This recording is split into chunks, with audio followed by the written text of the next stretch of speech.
What happens to this rhizobium bacteria when the plants are uprooted, like when the plants completely grow?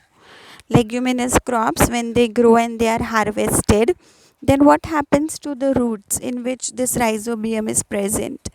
The roots are not thrown away by the farmers, but the roots and the remaining part of the roots on which rhizobium is present, they are dumped in the soil. They are mixed with the soil again. Why? Because rhizobium bacteria are present in that. These rhizobium bacteria, when mixed with the soil, they make the soil of good quality. Hence, the soil quality will not be destroyed. Plus, the farmer need not use chemical fertilizers. So, it is cost effective. It will save the money of the farmer. This is another important use of rhizobium.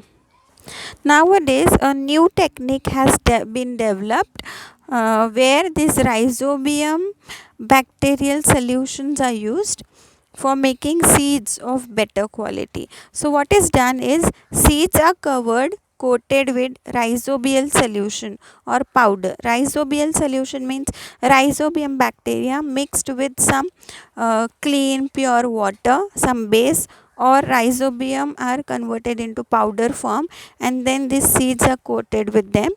And when these seeds are sown, they automatically have already have rhizobium bacteria in them, in their roots, and so they will get nice good supply of nitrogenous compounds in them, plus the quality of the soil will also be good.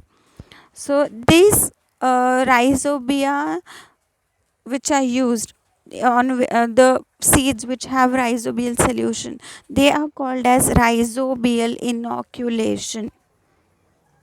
Rhizobial inoculation, this is nothing but seeds which are coated with rhizobial solution or powder.